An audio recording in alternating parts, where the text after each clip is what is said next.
Today we have Dr. Josh Rasmussen to come talk to us. Dr. Rasmussen earned his undergraduate BA in computer science at Arizona State University and decided that computer science wasn't the only way to think about the world. So he went on and got a Master of Arts in Philosophy at Biola University. Boo hiss, but we'll let that go. And then went on to get his PhD in philosophy at the University of Notre Dame. He's written 5 books, or is in the process. He's written or in the process of writing 5 books. The Necessary Existence. I better just start with this. Yeah. Now I can see what I've written. Defending the Correspondence Theory of Truth. His most recent book, that's the source of this talk, which I have here, The Bridge of Reason, 10 Steps to See God. He's currently writing How Reason Can Lead to God and Is God the Best Explanation? In addition to the books that he's written, he's published over 30 articles in professional journals and anthologies. Here are a couple of highlights. The Argument from Contingency, which was published in God and Arguments, Recent Works in Theistic Proofs. From Naturalism to Theism, which was published in A New Theist Response to New Atheist. Plantinga on the Ontological Argument.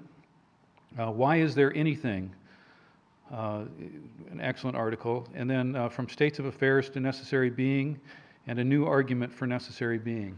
If you can kind of thread together the ideas that were presented there, Josh's primary interests are focusing on the foundations of existence and also on the nature of persons, which would include the existence and nature of God.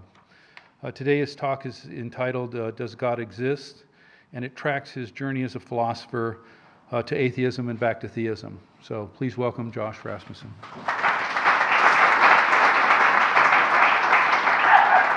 Thank you guys for coming out. It's good to be with you. This morning I was just thinking about what's my purpose? What's my purpose in life? I was thinking about what's my purpose in this talk? What do I really want to release to you? What do I want to give you?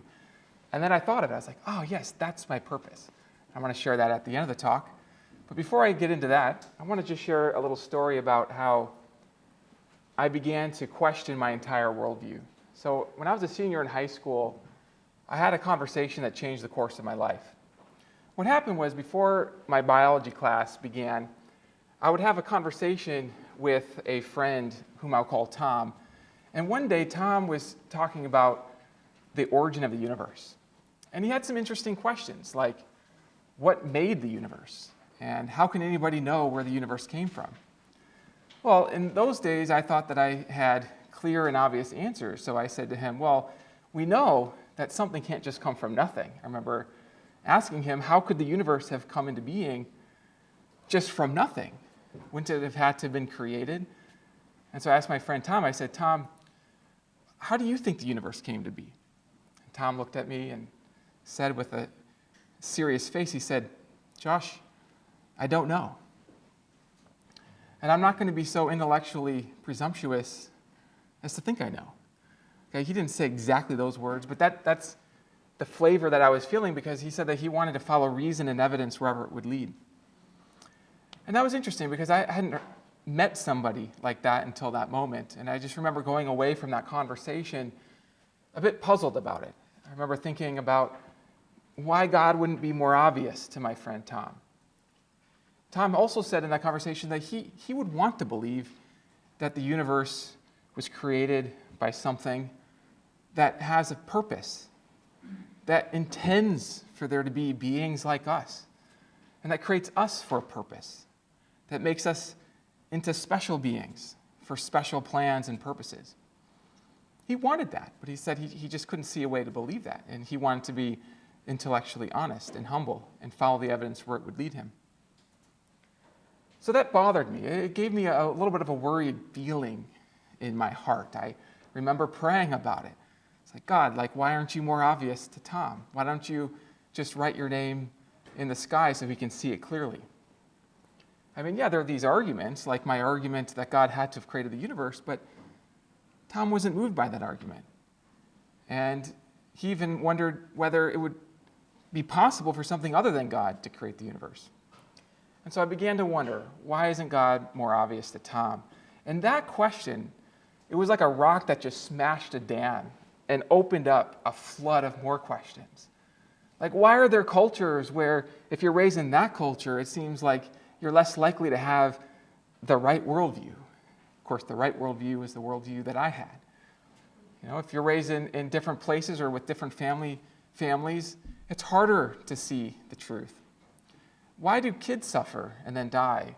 What about animals? I mean, they have these teeth, and it's like they're just designed to eat each other. That can't be right. And then I realized there's another explanation for things. We could explain why there's suffering and inequalities of various kinds without any kind of supreme power behind the universe. I remember watching a documentary on science. It was just about the origin of the universe. And it was so interesting to me because the people who were talking about the origin of the universe, they reminded me of my friend Tom. They had a kind of curiosity. They had an interest in following reason and evidence. They seemed credible to me. They seemed trustworthy. They seemed like they weren't just starting with a conclusion or with a desire and then trying to get the evidence to fit a prior belief that they were raised with. Instead, it looked like they really wanted to know the truth about the origin of the universe. And so I paid close attention to the documentary. It was like I was at the edge of my seat, wanting to figure out what the scientists, these careful truth seekers, would reveal to me. And one of the scientists, I think it was Stephen Hawking. It was a long time ago, so I'm not 100% sure. But he used this metaphor of the universe like a sphere. And he said that to ask what caused the universe is like asking what's south of the South Pole. It's sort of a meaningless question. There's nothing beyond the bottom. It's just a self-contained reality. So the scientists were telling me that we didn't need God to explain the universe. And I remember lying in bed just pondering that, thinking about it. And I could imagine the universe, all of reality, like a self-contained sphere. And I could just see it being self-contained. Why think something beyond it produced it? Maybe it's like a four-dimensional balloon where the fourth dimension is time. That's it. That would maybe help to explain the inequalities I see. It would help to explain the questions that I have. It would help explain why God isn't more obvious to my friend Tom. After all, when I asked God to be more obvious to Tom, he wasn't. I remember praying a strange prayer. I remember asking God to be real. God, please be real. Like I bring all my hopes to God. Imagine God answering a question like that. Okay, I'll be real. Poof. It didn't even make sense. If he's not real, he can't become real. And if he is real, the prayer's already answered. What I wanted to see was how I could believe that he was real. But then I sank into a deep realization. I realized that I, like Tom, didn't have sufficient evidence, didn't have sufficient reason to believe in God. So I stopped believing. And this was a painful point in my life. Doubts create pain, especially when they're doubts of something good, something that you would hope to be true. And I'm sure you can all relate to the pain of doubt. It may not be the same kind of doubts that I had, but everybody has doubts. There's something, maybe you're in a relationship and then you begin to doubt whether this relationship's going to work, or you begin to doubt whether you're at the right school, or whether you're in the right place for your life. And these doubts are painful. They cause us to reflect. They cause us to feel maybe lost. I felt a little bit lost. So during my time of doubt, in the soil of feeling lost, a flower sprouted. It was a realization, something I hadn't seen before, something that I just missed all my life up to that point. I realized the distinction between what I would want to be true and what actually seemed to be true. I began to see the difference between seeking truth and seeking to defend a prior belief. I began to see that it takes courage to face reality. It takes courage to say, I'm going to just follow the evidence. I'm going to seek the truth, whatever it might be. Why is that a flower? Because I didn't see the value until that moment that my friend Tom saw, when he said that he wasn't sure what to believe. The value of facing reality, the value of truth that may not intersect with what you hope for. in a way, I had to experience the pain of losing my beliefs and my worldview shattering in order to see the difference between what I would hope to be true and what might actually be true. And I remember I made a decision sort of in the center of my being that I just want the truth. Another flower that sprouted up was a freedom. And maybe you can relate to this, especially since we all have doubts about certain things, and certain things that we have doubts about them because they trap us into a limited view of the world. My worldview was too small, it was too limited. And so I experienced a freedom to face reality and to search and to try to understand what the world is really like, and not just what my community believes or would hope that I would believe. So I began to go deeper. I remember going to the library, I checked out a bunch of books. I looked for books written by atheists who don't believe in God and books written by theists.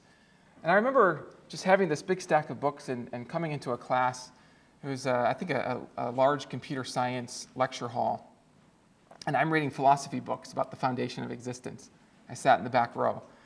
I remember there was this big guy next to me, and I got to talking with him, and it turns out he was on the football team. And so I was like, "Go Wildcats," which is kind of silly because our mascot wasn't even Wildcats, it was Sun Devils. So that was sort of embarrassing. And so he's like, "Who are you?"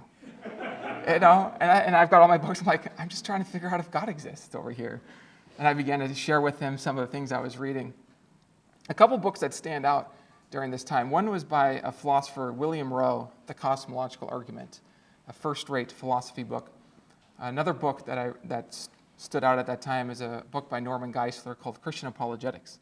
And those books intersected a lot of the concepts and helped me to think in a way that was much deeper than I had ever thought before.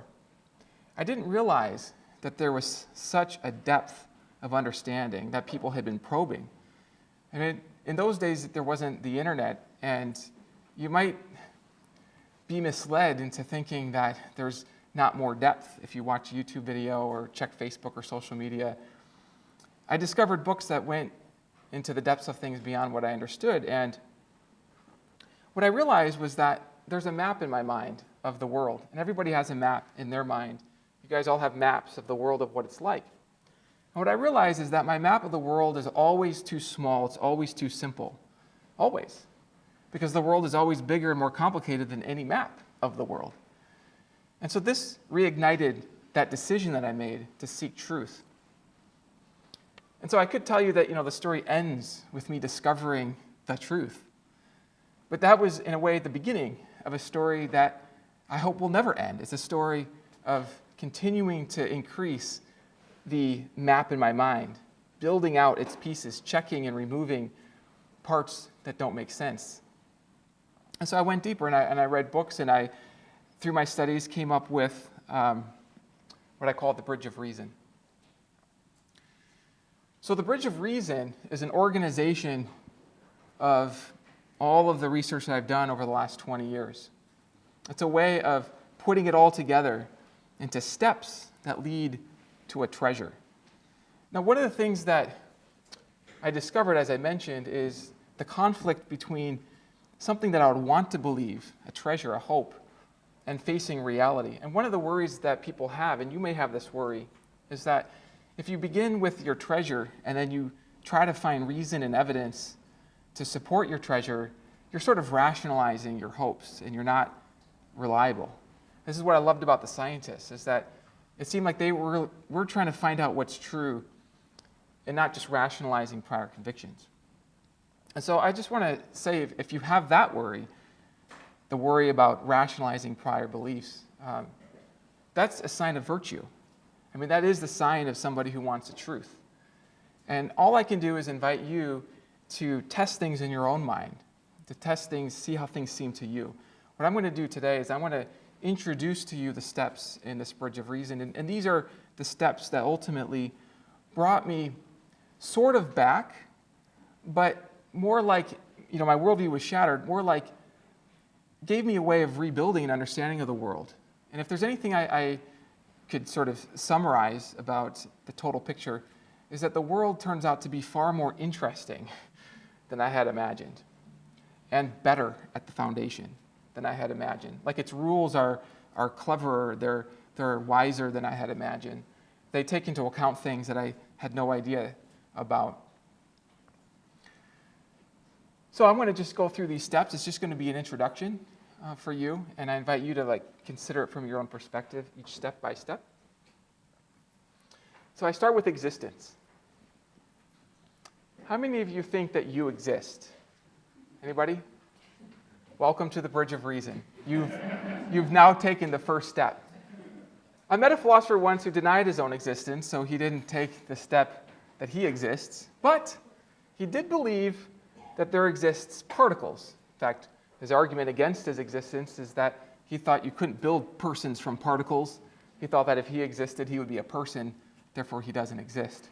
But he did think that there are particles, and so that's enough, so he's also welcome on the Bridge of Reason. You can see that I'm appealing to a principle, this first step, that can appeal to a lot of people, right? And this is one of the goals in thinking about the question of God's existence. One of my goals is to look for truths that are universal, that are accessible from many perspectives. That's a good way of testing. So you might deny that anything exists at all, but of course, if you do deny that anything exists at all, then your denial exists. And so something exists. Of course, you could doubt that things exist, but then your doubt exists. Let me be clear. You might think that things are different than what you imagine. Like maybe we're hallucinating. Maybe we're in the Matrix. Maybe, right, like everything that we see is just a simulation. Well, then the simulation exists. If you're hallucinating, then your hallucination exists. This first step doesn't say that anything is as it seems. I would not make any such grand assumption. That's too much. I want to appeal to the widest possible audience. So that's the first step. The second step is about a puzzle that happens if something exists. I mean, this puzzle is so puzzling that if I didn't think that there was something, I would think there has to be nothing because the puzzle is too puzzling. So let's just imagine this puzzle piece represents all of reality put together. So imagine that we could zoom out of the universe and imagine to our great interest there's actually other universes that are disconnected from ours, and we keep zooming out, and we discover that, oh, we live in a multiverse, and there's many, many universes. You just keep zooming out until what you see is all the universes together from a distance take up the shape of a puzzle. Why is that puzzling? Here, I have some puzzle pieces. This is from one of my kids. I don't know which one. I have 4 kids. So here's a puzzle piece. Now, this puzzle piece, here's something that both reason and experience testify. 2 witnesses testified to me that this puzzle piece has some outside explanation of its existence. What I mean is that it was produced by something. It didn't just appear from nothing. Or did it? Well, reason and experience give me good reason to think that probably it didn't. Okay, but then that leads to the puzzle, because if we just increase the size of this puzzle piece so that it occupied all of reality, then we would see something very strange about all of reality. Namely, that nothing outside of all of reality explains its existence. Because there can't be anything outside of all of reality. Whatever's outside of all reality is not real, by definition. Right? So think about that. How could the totality of all things, how could the totality of reality, whatever its shape, I'm not claiming that it's the shape of a puzzle piece, but whatever its shape, maybe it's a sphere, maybe it's an infinite scatter of universes, whatever its shape, whatever its geometry, whatever its nature, has no outside explanation, because there's nothing real outside of all of reality. See what I mean? But then that leads to this puzzle, because the things that we ordinarily experience have an outside explanation. There's something that explains their existence. So how could the totality of things have no outside explanation? Here's a way of thinking about the puzzle. So this puzzle piece has some outside explanation, and so do these. Okay. Now imagine you saw a pile of puzzle pieces. You would think, well, I'll speak from my perspective. You can test this out from yours. I would think that the pile also has an outside explanation. In fact, the explanation of the individual puzzle pieces combined to an explanation of the total pile. If the pile were infinitely large, it wouldn't thereby, just by increasing the number of puzzle pieces, suddenly have a different nature and have no need for an outside explanation. From dependent things come dependent totalities. The totality of puzzle pieces, all of them in the world, have some outside explanation. Yet reality in total doesn't. That's the puzzle. The question now is, what explains how there can be a reality? I mean, like I said, it would be sort of easier if there was just nothing, because if there was just nothing, then you wouldn't have this puzzle. But we already took the first step. There's something, and the something in total has no outside explanation. How is that possible? I want to propose to you a solution to the puzzle. This is a solution that I've seen articulated in various forums, in books I've read, articles that I've read, articles that I've published. And I'm going to just introduce to you the basic structure of the solution. So remember, the question was, how can there be something with no outside explanation? The solution I'm going to propose to you is because there's something at the foundation of reality, a floor, a fundamental component that has no need for an outside explanation. It has a different kind of nature. It is unlike the kinds of things that need an explanation. It's unlike the puzzle pieces. This entire bag has an outside explanation. It needs to. I mean, it's not like a bag just like it, right next to it, even could appear right here from nothing. Because it's the kind of thing that if it exists because of an outside explanation. The foundation of reality is different.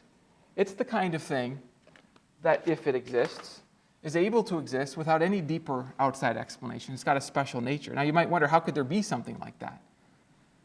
And we'll explore that. We'll begin to investigate the nature of the foundation. How could there be something with no outside explanation?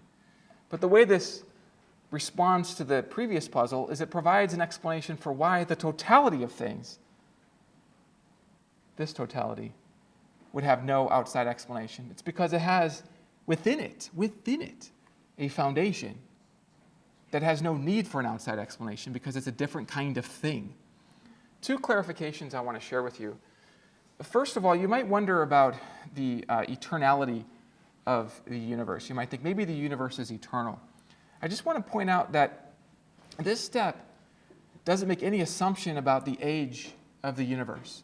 For as long as there are things, for as long as there are puzzle pieces, there can only be puzzle pieces if there's an ultimate foundation.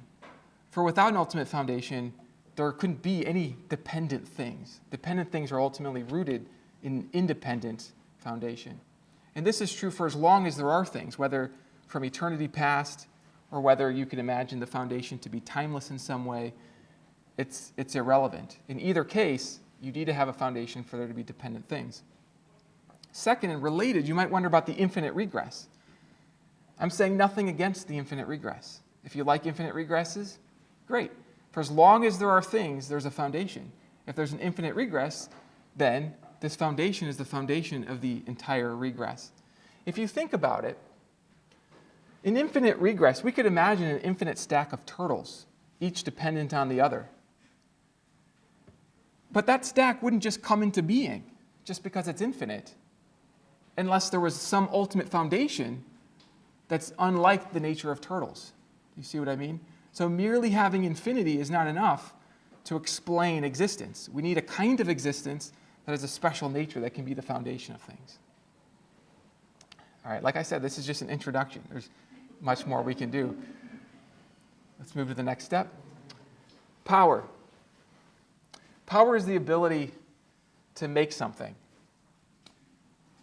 For example, I have the power to make it the case that some particular particles hover over my head. It's like mind over matter. I'm going to demonstrate this to you. In fact, I just got to get my mind in the right place here. I'm going to get these particles to hover over my head. Here it goes. Do you see that?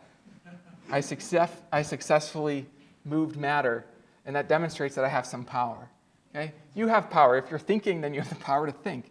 So power is just the ability to make something happen. But where did power come from?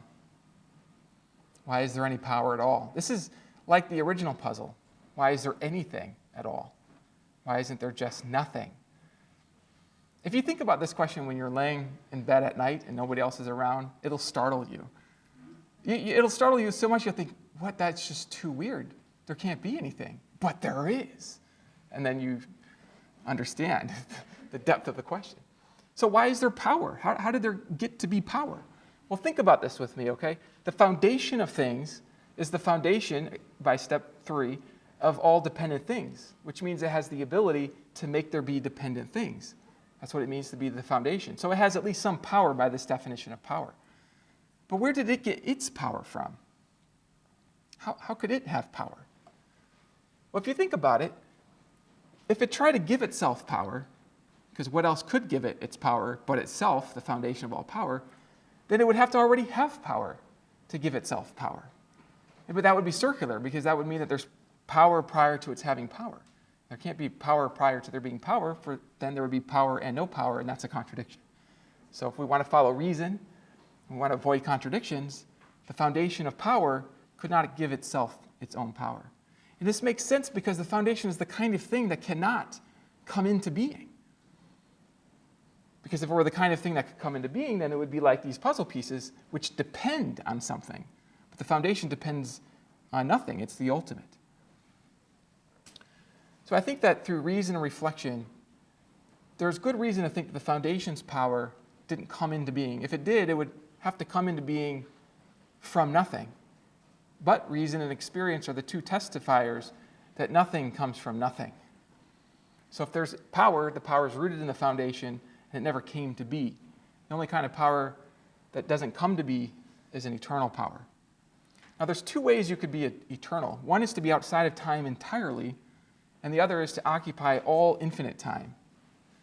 Philosophers puzzle over this. I was having a conversation with a philosopher just this week on God's relationship to time. And if you want to find out more about that, come join the philosophy classes we have, but that's not part of this talk. That's just a further question we could think about. In either case, the foundation would have to have eternal power, whether timelessly or through all time. Okay, now this fifth step is the most abstract of all the steps, as if the previous ones weren't abstract enough. But just bear with me. I'm going to just give you a flavor for it. I just can't go into all the detail. But when we look into the nature of the foundation, we can ask, what kind of nature does it have? How could it be actual?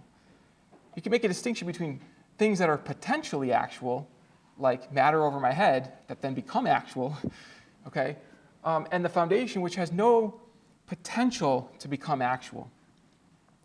And so some philosophers call this kind of nature purely actual. It has no potential to become actual, nor does it have the potential to cease to be actual.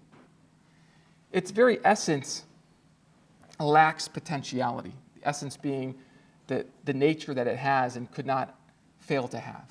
It lacks potentiality. Here's one tool that can help us to think about what kind of an essence would lack potentiality, and it's the tool of simplicity. So in science, scientists will look for the simplest explanation of things, things being equal. You might have heard of Occam's razor, where we want to razor off unnecessary complexities. And I remember during my time of doubt, this was one of the things that my skeptical friends would say, and that I would think about myself, is, wouldn't it be simpler if we just razored off God from existence? The simplest theory would have no God in it. So I'm just applying that same principle here, and I'm seeing a reason to think that the foundation of things would be as simple as a thing could be. Because if it had instead arbitrary complexities, like let's say it had some particular limitation, then you have a problem of arbitrary limits, where we can ask, why does it have that limit? Why does it have that degree of power? Remember, this is the ultimate explanation of everything, so there can't be any deeper explanation of its basic limits, the limits that would be in its essence. So I think that the simplest account of the nature of the foundation is that it would be purely actual, and it would actually lack arbitrary limits. If it has limits, those limits are going to have an explanation somehow in terms of its own activity. But since it's the ultimate foundation of things, there can't be anything underneath it that explains its basic attributes. Okay, so like I said, that's an abstract step, but it's a useful step, and we're going to come back to this towards the end. Okay, so far we've been looking at the foundation. I've been probing deep into the foundation of all existence, the floor of reality. Now I want to think a little bit about the effects, because you could learn about a cause by thinking about the things that it produces, ultimately. So I asked you guys, how many of you think you exist? Most of you raised your hand.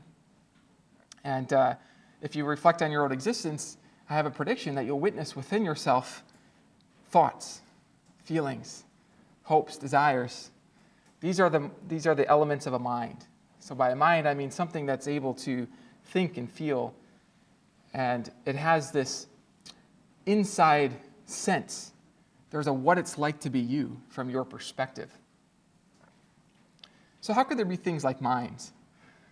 We can ask about existence. How can there be existence? But how could there be things like minds?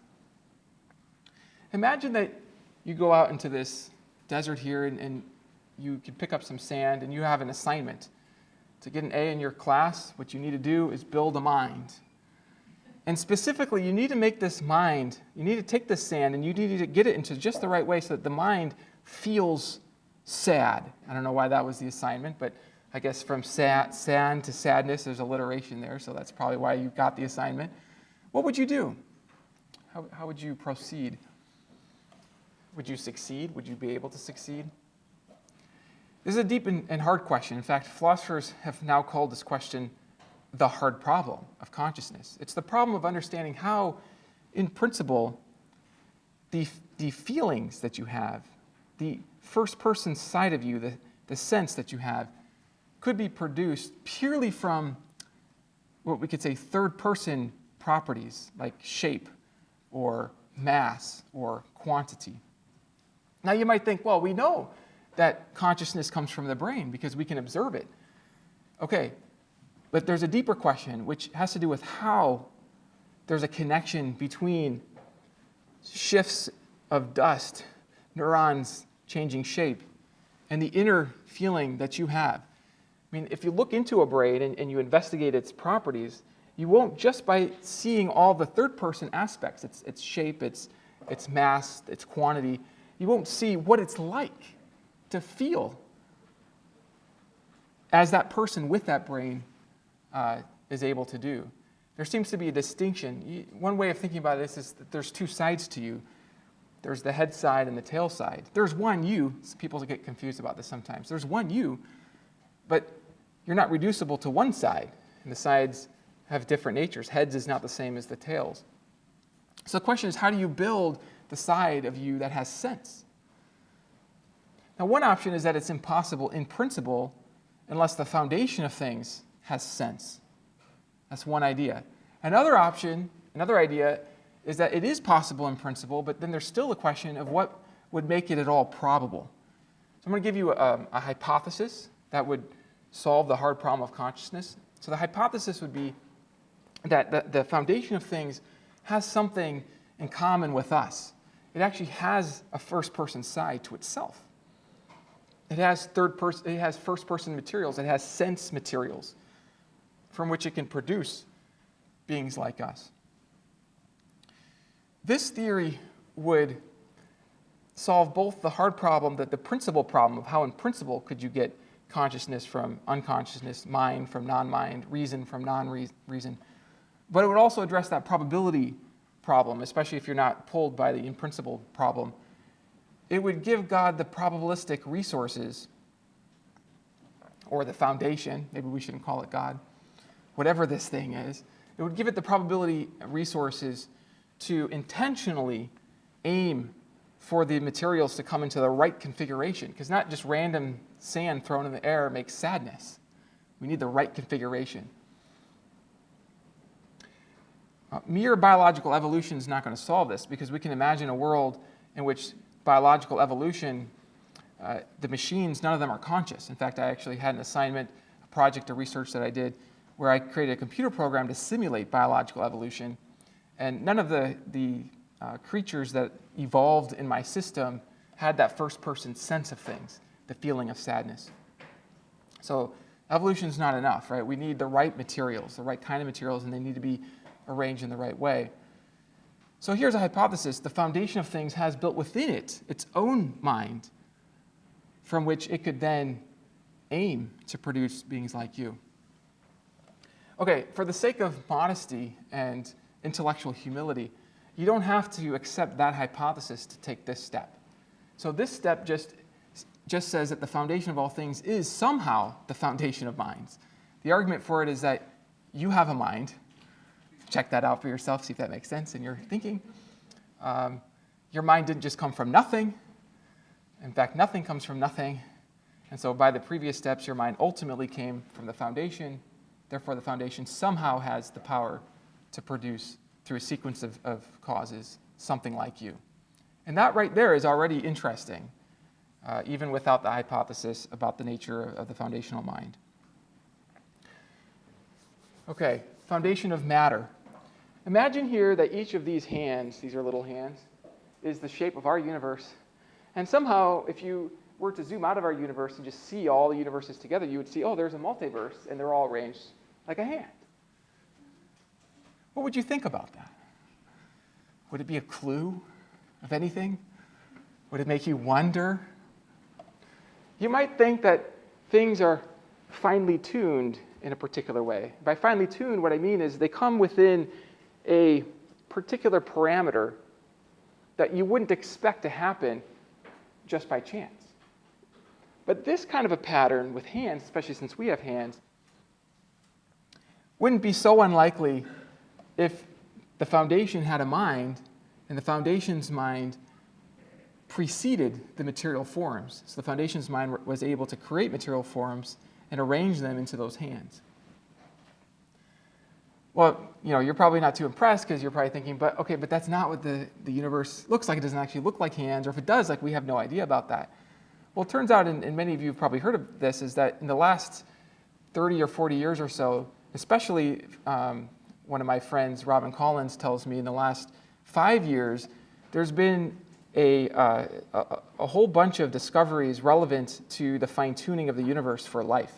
The idea is that if the universe were slightly different, not just the universe, but even the multiverse, if there are many universes, were slightly different if its parameters were shifted differently in one way or the other. For example, there's the expansion rate of the universe, and if the cosmological constant that governs the expansion rate were turned to be slightly stronger or slightly weaker, then the universe wouldn't be able to expand in a way that forms places for complex biological life forms.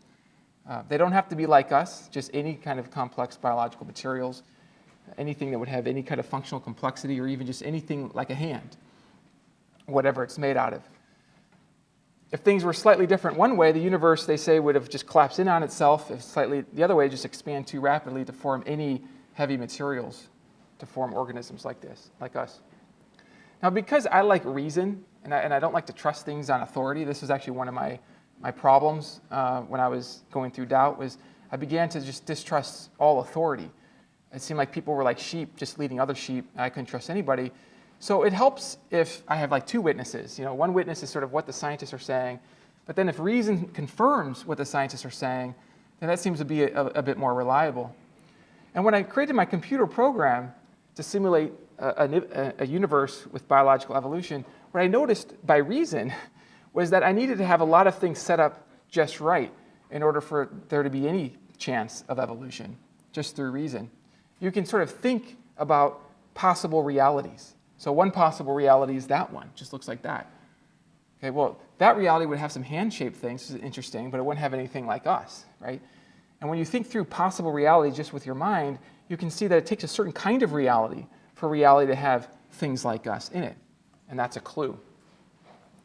So here's a theory that could account for that. The foundation of things has a mind built in, has the power to intend beings like us. But you don't have to believe that theory to accept this seventh step, because out of modesty and intellectual care, all this step says is that there is a foundation of matter. And this builds on the previous steps. The foundation of matter somehow has the resources to make matter take the forms that it does. Foundation of morals. You're familiar with this. This could be an entire talk on its own, or even a book, or even many books. But let me just be brief about it.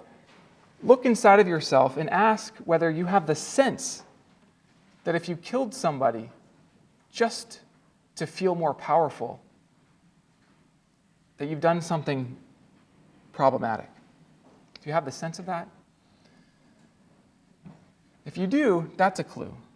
Because if you imagine organisms evolving, and if we add in consciousness, it still doesn't guarantee that the organisms would have the sense of right and wrong.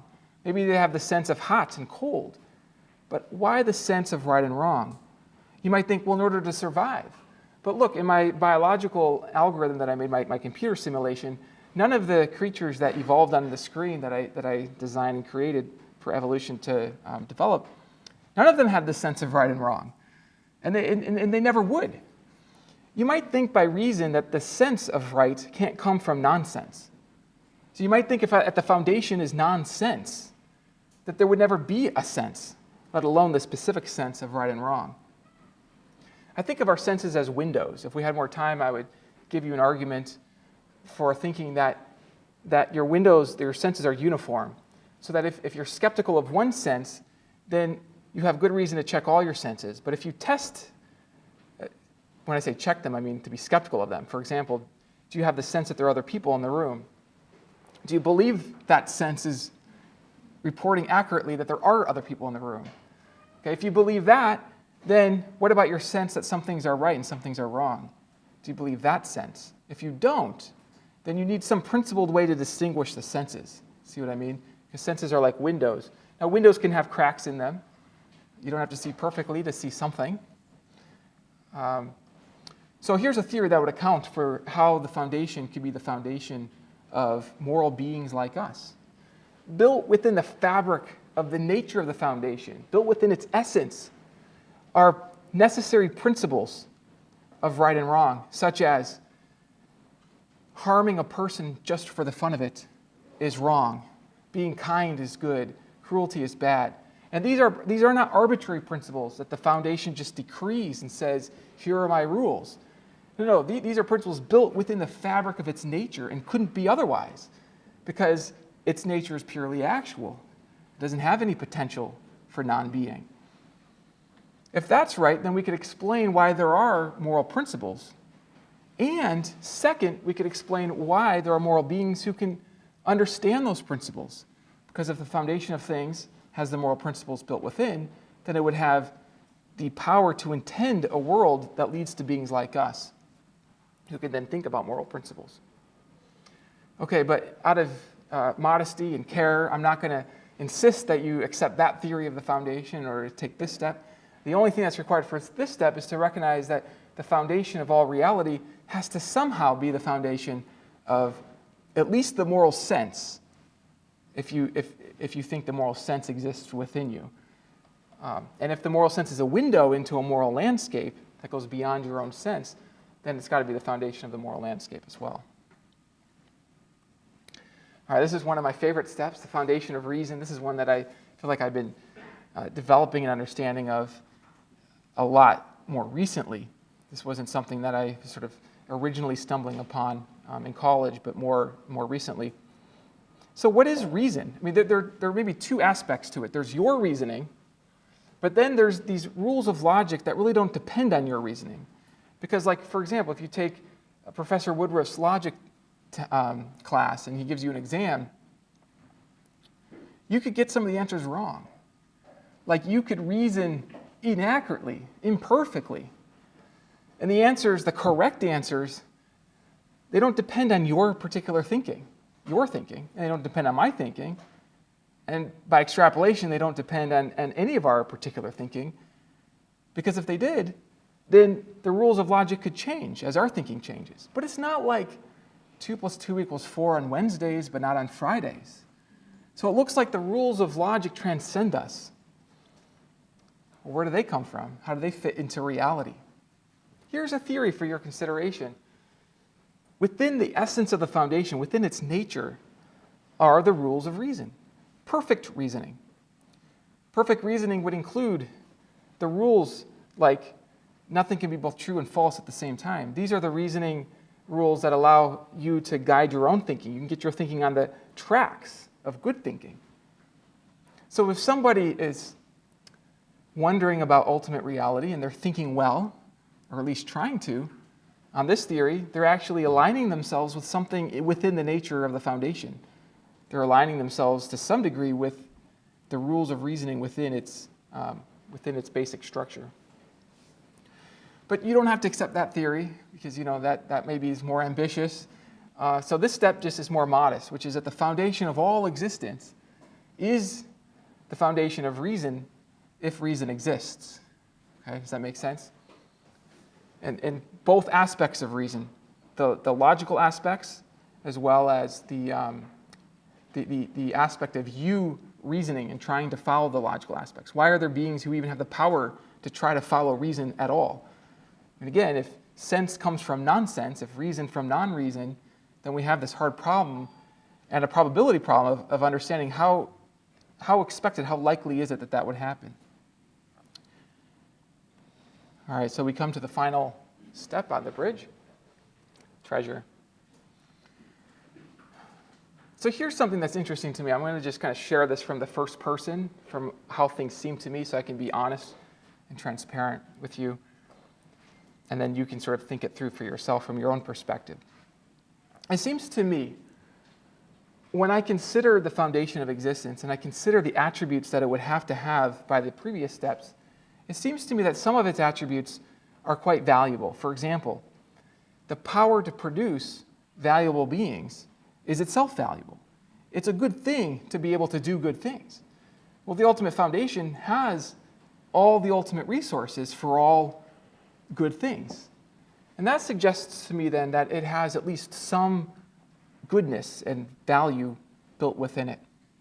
But now, when I think about the abstract step, remember the purely actual step, then I can make an interesting inference, which is that its degree of value, its degree of goodness, can't be arbitrarily limited.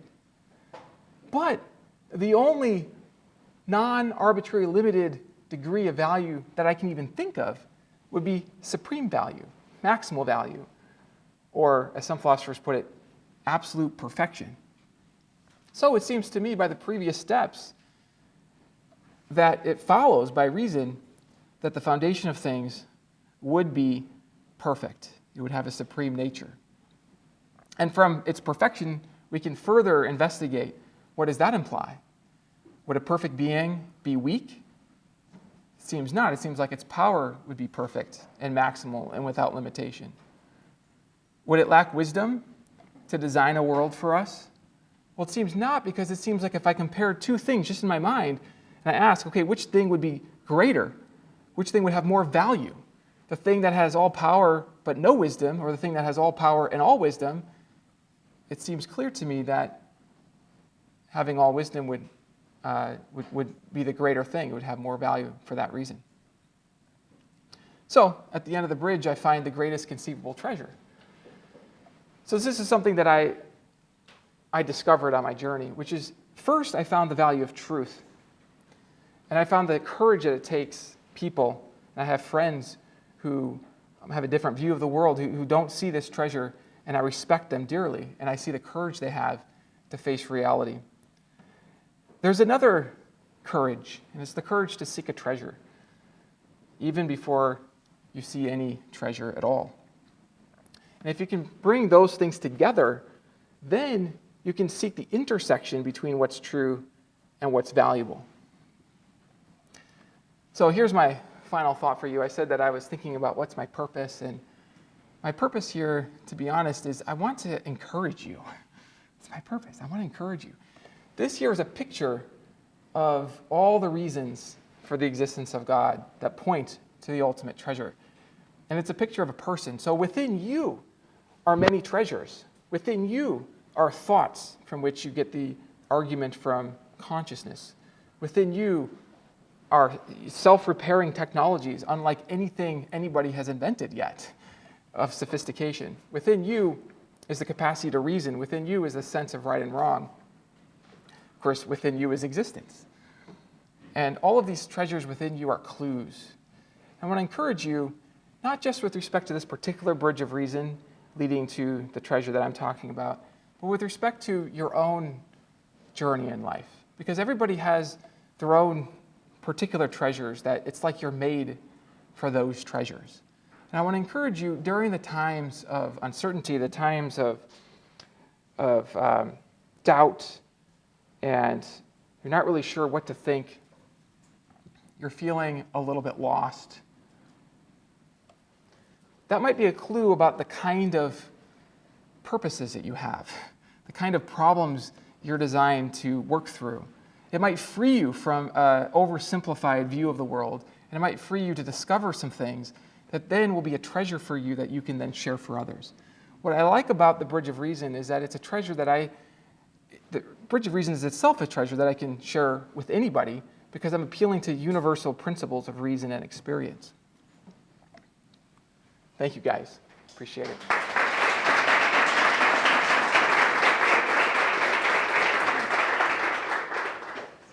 Yeah, so this was just an introduction. I go deeper in this book, and there's the link there to that, The Bridge of Reason. You can find that. And then I'm also actually writing a more advanced version that's coming out next summer. And if you're interested in that, send me an email, and I'll give you a draft of it or something. So, yeah.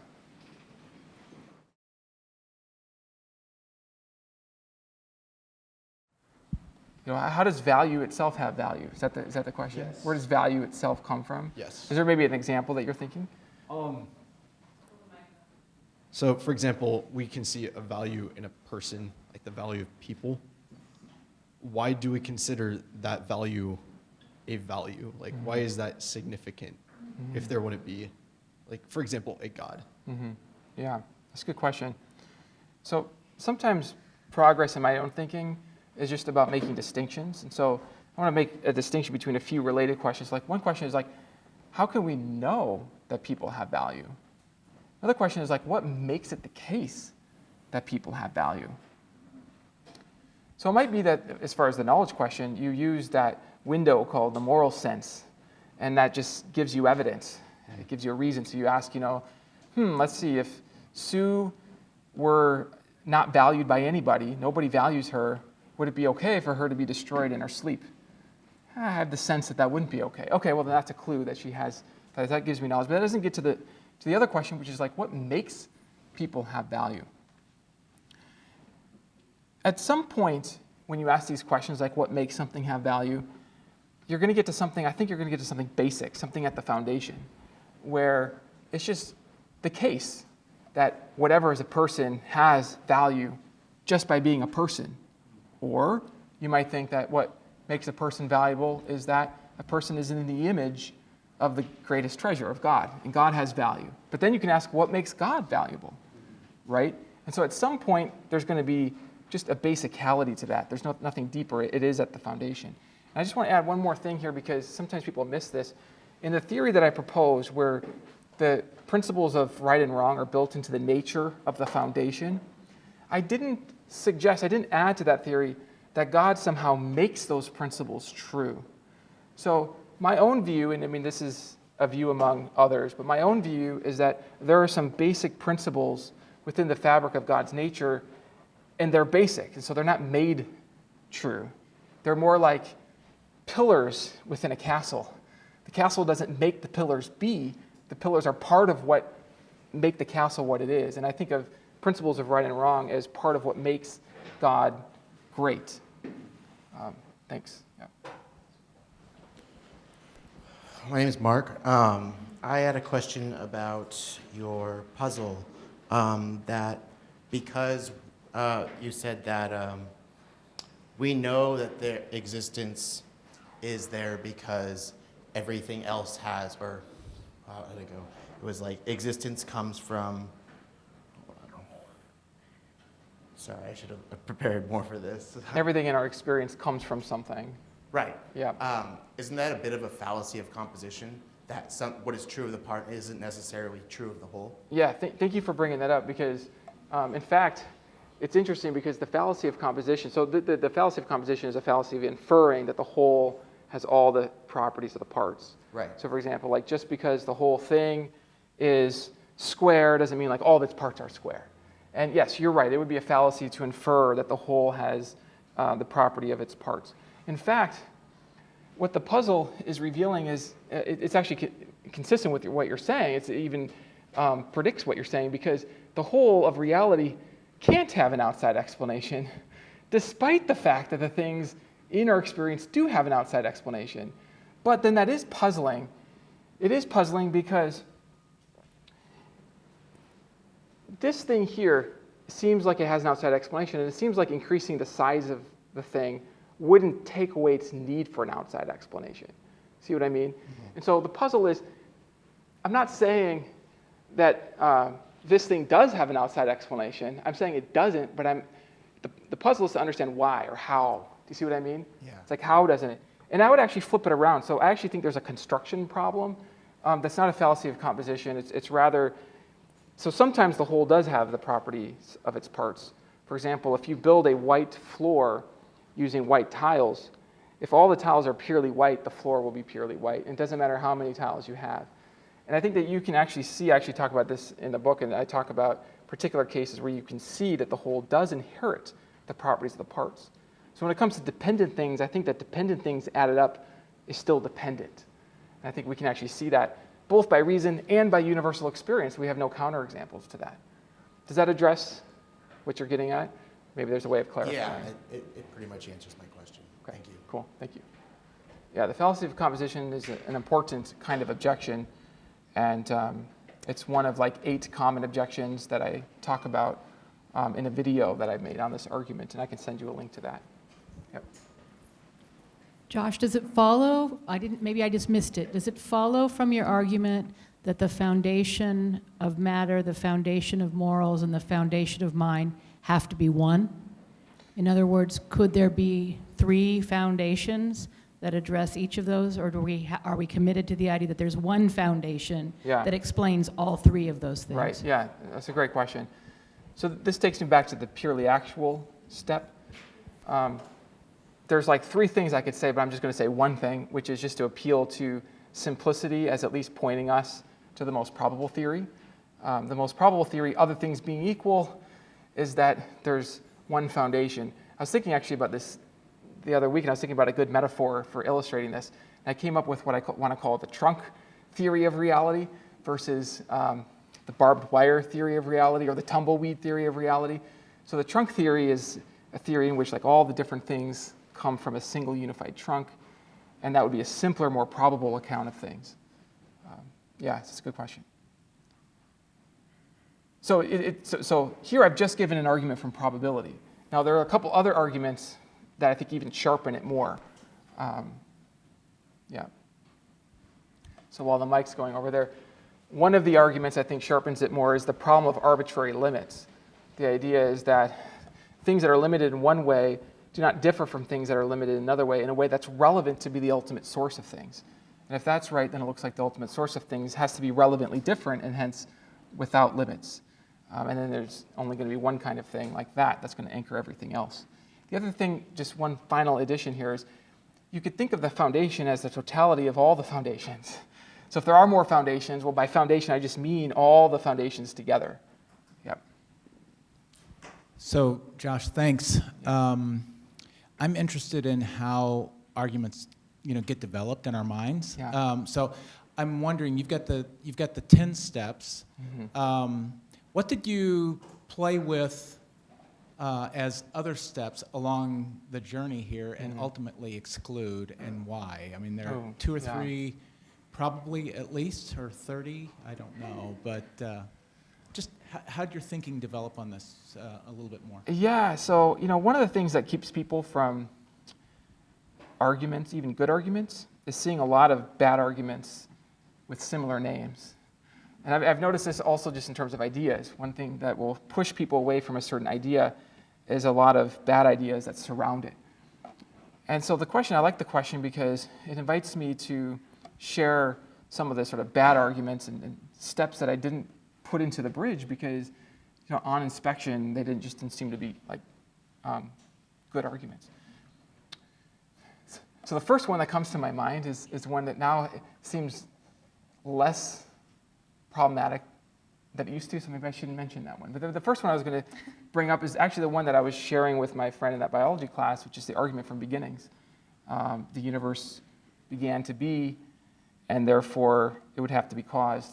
But then one of my problems was, well, how do I know if the universe really had a beginning? Well, science suggests it, but maybe it was produced by something else, maybe something immaterial, and maybe that immaterial thing was produced by something else in an infinite regress. And so that was an argument that I just didn't really put into my thinking, because it just seemed like, yeah, I don't really see clearly that there would have to be an ultimate beginning of things. More recently, there's been some work on infinite regresses that make me think that, you couldn't have an infinite chain backward in time like that. So I'm kind of rethinking that, but that would be one example. Yeah. I mean, here's a bad argument that I never even thought was good.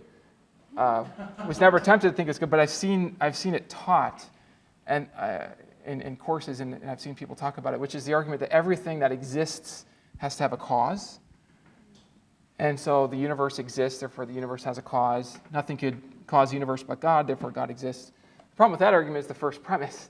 Everything that exists has a cause. Okay, well then that means if God exists, God has a cause. And that contradicts the very definition and nature of God. So that's a bad argument, and a distracting argument.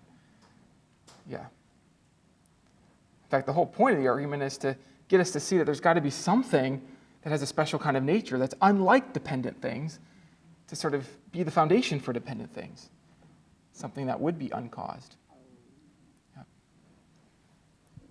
Yeah. Thank you for coming and speaking today. Maybe I just missed it. Maybe it's misunderstood.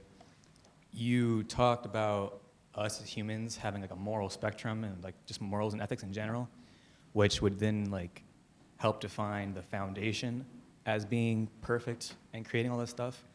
But then I don't get where evil would then come from. Do you believe that all humans aren't inherently evil and we're all inherently good and just have evil aspects, or how do you go out explaining Yeah, it's good. So I actually have a 4-part video series that discusses this very question. One way to even make the question more painful for me is to think about how a perfect thing could produce anything less than perfect. I mean, if there are things that are less than perfect and the foundation is the foundation of everything, that means by the same reasoning that I gave that it has to be the foundation of all imperfect things. Does that mean that it would have to be imperfect? How could something perfect produce imperfect things, let alone all the particular bad things that exist? One thing, this is a big question, and so I can't sort of completely cover all of it in all detail, but one little key to unlock a little bit of insight is to make a distinction between a being that has as much value as a being could have versus a world that has as much value as it could have. So the idea is that God could be a perfect being, and he has as much value as a being could have, but it doesn't follow from that all value is instantiated. So what would be missing would be, for example, the value of your existence or the value of a diversity of beings. And so this opens up the possibility that a perfect being could create additional value and create beings that, and this will be a familiar thought to you, beings that have their own ability to design their life. I call these kingly creatures. And there's something valuable about having kingly creatures. One of the consequences, though, of having kingly creatures is that it implies the risk, because the beings can choose to design their own lives, and they're not forced by the perfect foundation to design their lives exactly as the perfect foundation would require. Then it follows that there's the possibility that they go off perfection, and this leads to the possibility of imperfection.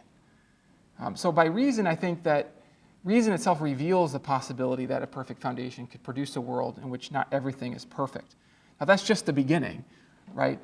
But I also want to make one more clarification. So when I gave the step here about the foundation of morals, my inference wasn't that the foundation of morals has to be perfect just because it's the foundation of morals. The step here is that it has to somehow have whatever resources are required to produce a moral world. And then the way that we got to perfection was later when we looked at the connection between having some power to produce valuable beings. So there's an asymmetry between good and bad, because the power to produce valuable things is itself valuable. And then that gives it some value, and then by the pure actuality step, it's got to have supreme value. The asymmetry comes in because if you think, well, does it have the power to produce bad things? After all, bad things, exist. But you could think of it this way. The way that it would produce bad things is not by being bad. It doesn't produce them directly. It just produces them by producing kingly creatures, which is a good thing.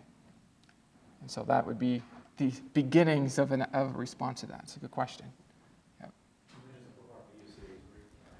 Email me and I'll send you a link to that. Yeah. You can go to Worldview Design. You can find that. Oh, these are great questions. Ones I've thought a lot about from many angles and continue to. I mentioned the map within your own mind. This is why I said my journey continues, because I continue to realize that my map is smaller than reality. So I continue to be interested in expanding and building and checking the details of my map. So where does faith play into your bridge, in a sense that faith is assurance of things hoped for, conviction of things not seen? And which one of these, or more, or all of them, did Jesus use to preach the kingdom? Good question. I love that question. So it's interesting because I remember there's this verse where Jesus points to his miracles, believe in me because of my miracles. So I think that it's consistent with having assurance, that your assurance is based on something.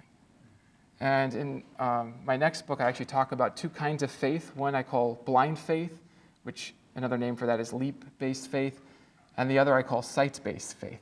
Now, the thing that I think gets confusing is that there's two ways to see. So there's seeing things that aren't yet now, sort of the hope, right? But that way of seeing can still be based on good reasons, good evidence. And so I think that there's a sight-based faith way of illustrating this is when I come home from a conference, sometimes my wife will pick me up at the airport, and so we planned that. And I don't actually see, while I'm waiting there on the curb, I don't see her, but I believe that she's coming, and my belief is, you could say it's a kind of faith. I trust that she's coming. But it's not like a blind leap, right? Like I don't believe that my Uncle Joe is coming. I could, but like it wouldn't, and that was one of the discoveries when I descended into doubt. I realized I couldn't just choose my beliefs so easily, I needed something. So I actually think the bridge of reason goes nicely with faith. It gives faith a support. It helps people have faith. Yeah, thank you. So can I ask a theological question? No. Okay. No, but I'm curious. I mean, you don't have to listen to me, right? Like. So when I'm not a philosopher, nor do I play one on TV. So I hear through, theological ears, and there are times that I hear, well, what you're suggesting sounds very similar to the way one would argue from the mission of God back to the existence of God, right? Mm-hmm. The economic Trinity back to the transcendent Trinity. Then there are other places where I think, wow, this sounds very much like the way the Eastern Church would formulate divine energies that you can't necessarily extrapolate or